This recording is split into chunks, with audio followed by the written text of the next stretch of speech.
panahon na to na sobrang dami nating competitors, kailangan maging aggressive tayo. Ito na yung panahon na dapat lahat ng buong sales team mo sa negosyo mo ay nasa aggressive mode.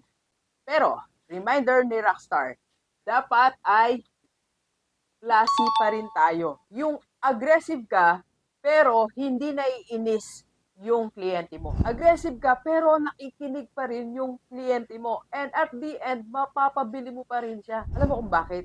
This is the number one reason. Bakit kailangan aggressive tayo?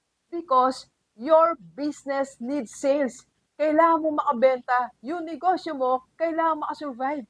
Kailangan may benta ka ngayong araw na to. Kailangan yung kinakausap mo ngayon, kailangan bumili na. Hindi pwedeng lagi lang tayo nagpo-follow. We need sales. And the only way nowadays to sell is to become aggressive. Kaya pag-usapan natin yan. Paano nga ba tayo maging aggressive in sales pero classy pa rin tayo?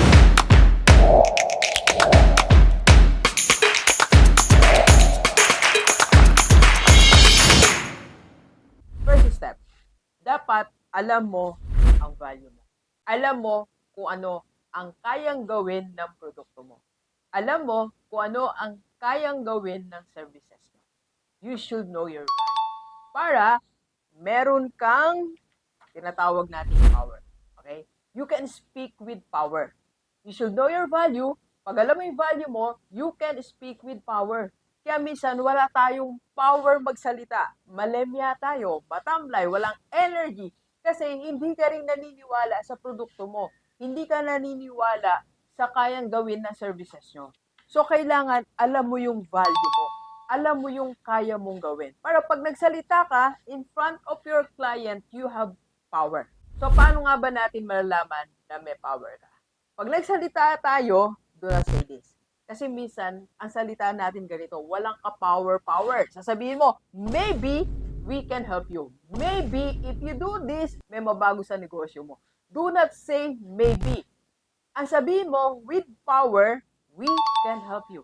I can help you to have other sources of income. I can help you to increase your sales. Our products can help you. Dapat meron kang power. You use certainty. Hindi lang siya suggestions, kundi you are very certain na kaya mong tulungan yung tao. You are aggressive pag sinasabi mong, we can help you. Nanggagaling yon sa power na meron ka. At yung power na yon nanggagaling sa value.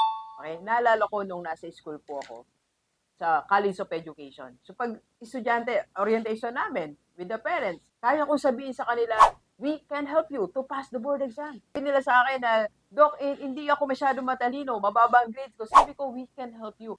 Kasi alam ko yung value ng school, alam ko yung value ng department namin. Paano ka nag-i-speak, paano mo pinipresent ang products nyo, paano mo pinipresent ang services nyo.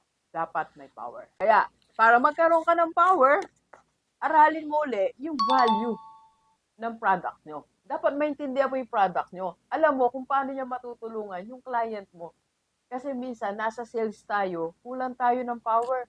Bakit tayo kulang ng power? Kasi hindi natin naiintindihan yung produkto natin. Sa lahat ng mga business owners, if you need trainings po, seminar, for you, private coaching as a business owner, or sa team mo, or sa iyong empleyado, or kung school ka, sa iyong mga teachers, o sa iyong mga estudyante, o sa parents, PM mo lang ako sa personal FB ko. Yan po ang aking personal FB. We can help you po. Kaya kong puntahan ang school nyo, kaya kong puntahan ang inyong negosyo, kahit saan bahagi ng Pilipinas. Alam nyo, marami akong inquiries ngayon. Negros Oriental, malalaking lugar. Pero sabi ko, pupunta kayo ni Rockstar. Number 2, control the conversation. Aggressive ka when you are controlling the conversation. Kasi minsan, tayong nasa sales, tayo yung na-control ng tao. So, paano ba tayo nakokontrol ng kausap natin? By agreeing. Alam ba, sinabi ng client, mahirap ang buhay ngayon eh. I cannot afford that. ikaw naman nag-agree. Ikaw naman sasabihin mo na, o nga, mahirap ang buhay. Baka hindi mo to nga to matapos eh. Baka hindi mo to mabayaran. So, nag-agree ka na sa client. So, hindi ka na aggressive. Natalo ka na. Sumang-ayon ka na sa mindset niya. Alam mo bakit tayo kinakausap ng tao? Yung clients natin. Bakit tayo kinakausap? Kasi alam niya may hope sa atin eh. Nalala ko yung mga clients namin sa IMG and Kaiser. OFW. Alam nila kasi, pag tumawag sila kay Rockstar, magkakaroon sila ng hope. Kaya pag nagsimula sila magsabi ng problema na hindi nila kaya, depressed sila, o nalulungkot sila, I don't agree. Hindi ako nag-agree na doon na lang sila, hanggang doon na sila. I disagree. So I speak aggressively sa kanila. So anong gagawin natin kung hindi ka mag-agree? Kailangan mag-guide mo sila sa reality ng buhay, sa tamang realidad. Sasabihin mo, may chance, kaya mo pang bumangon. Like po sinasabi sa mga clients ko, like kagabi may kausap ako, she is 58 years old, nag-Kaiser po siya. And pa-retire na siya, hindi niya alam kung ano pa yung gagawin niya after retirement.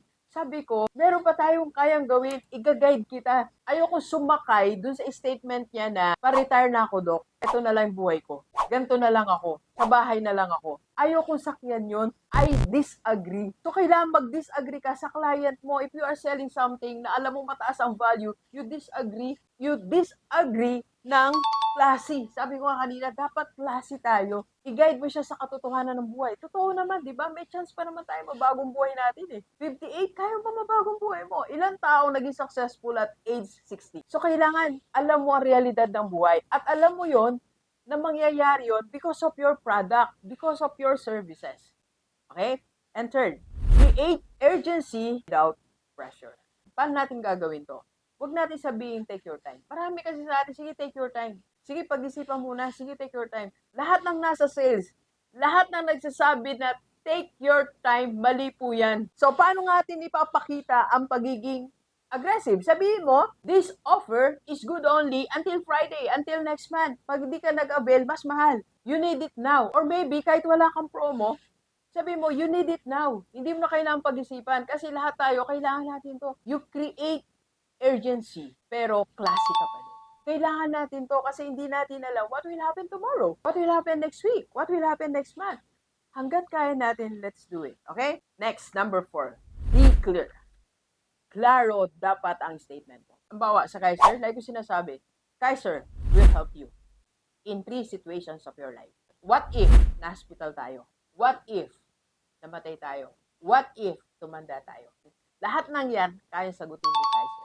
Very clear. Clear yung presentation mo. For example, kung product ka naman, kayang sagutin ng sabon namin yan. Yung mga tigyawat nyo po na yan, mawawala po yan. Yung pangingitim po na yan, mawawala po yan. Very clear. Specific. Ano ang gagawin ng product mo? Anong gagawin ng services mo? So, dapat clear yon. You are being aggressive kasi sinasabi mo talaga yung specific solution na kailangan ng client mo. Na number 5, use strategic follow-up. Dapat nagpo-follow up tayo. Paano ba ang nagpo-follow up ng strategic? Sabihin mo, I'll call you tomorrow 10 a.m. Don't say na, kailan po ba kayo available for our call? Dapat ano tayo strategic yung mga follow-up natin. Alam mo kung kailan mo siya dapat i-follow up. For example, kailangan niya ng bumili ng product na yon, nakita mo, sa Wednesday is payday. So, Thursday, tatawagan po kita. I'll call you ng Thursday. Hindi mo sasabihin sa kanya because sweldo niya, pero alam mo, it's strategic. May pera siya ng Thursday. Delivers sa atin lahat. Kailangan na natin maging aggressive. Para yung negosyo mo, masagip mo na.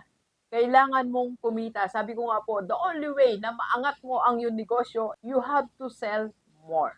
Okay? Dapat ikaw, as a business owner, you are aggressive. And yung team leader mo, aggressive. And yung team members mo, aggressive din.